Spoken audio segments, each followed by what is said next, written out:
malheureusement da nga cóole. waaw nga cóole mujjoo mun nekk ñu dem continuer wooy parce que temps bi léegi mu jeex nga cóole.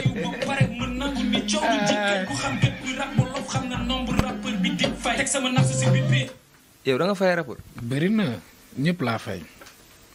jox xaalis wala. non dama leen fay dama leen bett fay leen ñoom ñëpp.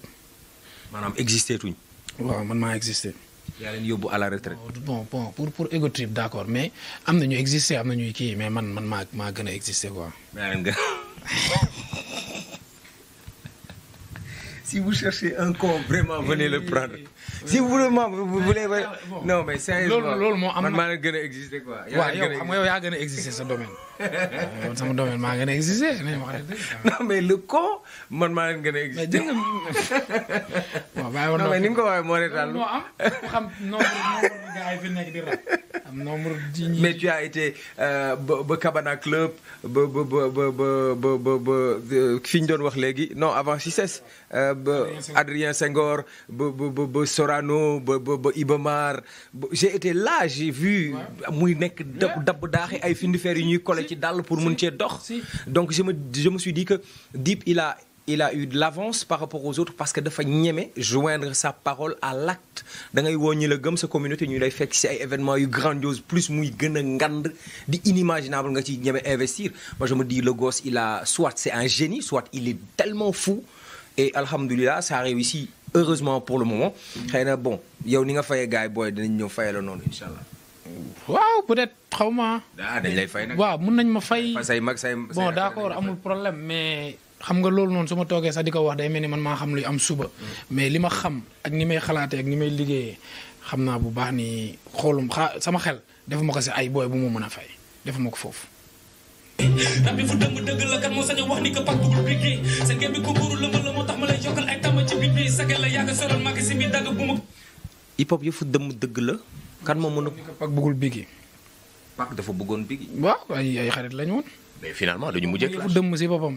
yow xam nga si dara yaa ngi si hip hop bi clash yi nekk yemul si rappeurs yi kese donc voilà ñun peut-être bañante wuñu mais hip hop moo demee noonu da ngay dox di gis ay affaires yoo man su ma doon toog di expliquer yenn relation yi ma amoon si hip hop yow da ngay ne déedéet da ngay ne non loolu mënul nekk yi nit yi xam ak ñun xamul da ngay gis ay affaires yu doy waar da nga naan mais lii nit yi la wala musique bi ñuy def la. parce que yow après da lay dépassé quoi moo tax ma ne rab yi fu dëmm dëgg la kan moo sañ wax ni que pak bugul bigi parce que ñoom bu ñu demee bay nit ba reyante dugg si biir ñu rey kii rey kële ci ay rivalité ay West Coast ak xaw ma East Coast ak yooyu donc ça veut dire que rap moo nekk yi fu dëmm si boppam. man de source sûre je sais que beaucoup de gens parmi vous ku si nekk damay waxtaan ak yow en aparté mosuma ñëw di la wax diw nee na dara si yow mosuma dem si keneen ne ko diw nee na dara si moom parce que je ne suis pas comme ça je suis limpide avec ku si nekk relation li ma seex ak yow loolu la ñuy def professionnellement amicalement on s'en arrête là mais j'en suis sûr et je le dis aujourd'hui en exclusivité rappeurs yu ci bëri dañuy clashante mais boo wéeteeg ñoom dañuy jàppante kaañ à commencer par yow jàpp nga ay kaañ ay rappeurs yoo xam ne yéen a ngi nekk en digg pandémie Covid-19 non mais ay kaañ ay déconnance la mais après boo demee ci internet bi da ngay gis public bi jëlee ko benn fugg saagante yi waxante yu ñaaw yi après loolu aussi daf leen di influencer yéen. bokkuma ci ki public bi di jàpp quoi. mais des fois dañ lay merlo. non sama public non xanaa nit. pas sa public. waaw ni sa public di demee di xuloo public gu ñeneen. noonu la public gu ñeneen ñëw di la wax ay wax yoo xam ne. waaw loolu moom waaw miin naa ko tamit quoi. loolu miin naa ko xam nga nit koo xamante ni par exemple bokk si day déglu kese bu ñuy wax la dara garaawul. mais par exemple comme ñun ñi en tant qu'artiste parfois ñun ñooy dépassé léegi nag ku bëgg a dépassé dépassé ku bëgg a dépassé dépassé ak bees papam dafa gaañu yaayam dafa gaañu mais dañuy wax di naan ay papam ak yaayam mais pourquoi dañu waxante dëgg. bii boobu affaire u dëmm la. mais da ko weesu sax di ko wax ni sans prêter attention ni yow kii ngay waxal ni ay famille dundatuñ dañu waxante dëgg tamit quoi léegi nag ku bëgg saaga ku la neex saagal defal lu la neex loolu yow la concerné mais franchement man am na yoo xam ne du ma ci dugg quoi waaw. sa mixtape bi la feeñal di waajal. mixtape mu ngi si plateforme yi.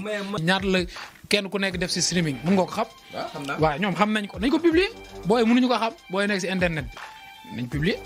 ku nekk léegi da nga bëgg Dip da ngay lancer défi yeneen rappeurs. bu baax sax. lancer waxal. nañ publier seen streaming lii leer na Sénégal tam luñ bëgg. lii nekk na nga publier li nga am si plateforme. mais ku nekk ngi wax léegi xam nga rappeur lan lañ xawal léegi non man defuma rap pour ay vues wala ay xawma naan la mais dafa rap nga jox ko sa waa ko ñu déglu bu ko dugal si plateforme yi loolu defuma rap non damay def rap bu dëgër bi rap bu kii bi ñun rap bu dëgër bi dañ koy def rap bu lépp la ñuy def bu ñu kenn sonal xam nga léegi lan moo am coow li bëri na gars yi ngi warante ay saaga ndey fi loolu jaru ko xam nga la moo kii lan nga def wane ko ñu gis. nañu xool que les chiffres parlent. voilà kese amul benn problème li si des yëpp garaawul. le tëddi ni rose ci sa tànk keesu nga bëgg coow ni indi fada bella de la doom du sikki sàkk li fi def góor du mës a ànd ak ñi di fen par force king bi man la tëddum deñ loolu moom xam nañ ki ngay waxal. king bi kan la. ki laa waxal si king bi kan la. mais ba mu kat ne da lay nekk kañ la. yow kan mooy king bi. mais man ba mu kat da lay nekk. king bi kañ la. king bi ko la. king bi ku mu neex ku mu neex. yéen ñaar da ngeen a soof. wa laal taake mooy sama king de. yéen ñaar da ngeen a soof. tubaab mooy sama king. yéen ñaar da ngeen a soof. king bi sax léegi. king bi maxu poobara la pour mu jeex. yow be king bi man la pour king bi man la bi nga koy wax ñëpp am nañu. c'est que man classe bi ma gën a def reetaan ci àdduna moom mooy classe bi mënul waruloon mës a am si àdduna mais ñoom ñaar dañu soof samay copains lañ mais bon peut-être avec le temps ça va venir non am na ay classe am na ay pic am na ay non maay king bi non ay pic la. mun na am ay pic et tout. mais ay clash yooyu moom pour man jaru ko quoi. sa copain AIDB. saa yi ma gisee nga rabal ma benn copain AIDB wala bàyyi nga déglu ko léegi. AIDB. ndax bàyyi naa déglu la AIDB. comme AIDB. Baba Diack fi nga am. non déglu naa am na lu ma déglu waaw. am na lu ma déglu si son yi. nice na. son jel bi waaw. nice na trop. tu voulais lui faire un petit message. non. Il a déjà fait le message le con. nee na tey Baba le message c'était bien jel bi nice na trop. ama man genre na laa ko mën a expliquer. man laa quoi. genre deep c'est deep quoi. après man je force rien quoi. sama àdduna amul lu ma si forcer. sama boobu déglu naa ko. nice na léegi nag après quand ay def ay coucou yooyu neew ma si. ku la kukuloo. non yaa ma ne un mot comme un message. ah yow mais yow xamoo dara message. non garaawul non. voilà on va terminer la vidéo là fi nga naawee bi 17 millions la naaw bi.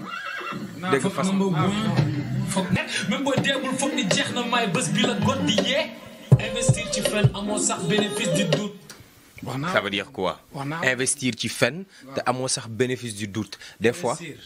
bénéfice fen doute déjà. punchline bi nag rafet na. ñaari parties yooyu taxaw nañ léegi investir ci fen amoo sax bénéfice du doute mooy nga jël sa doole bi yëpp def ko ci fen te nit yi duñ sax toog di dute naan lu muy wax dëgg loolu du dëgg tellement que da nga mun fen waxuma dara. loolu kan moo koy def. su fekkee man non dama lay laaj nga wax naa wala waxuma parce que loolu tam. xam naa ni wax nga dara.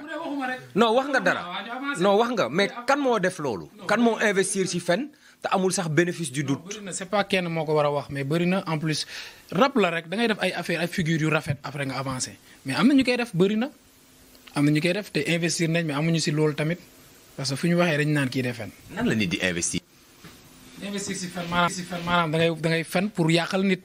wala fen pour nit yi xoolee nit ki benn kanam bi wala fen pour discréditer nit ki.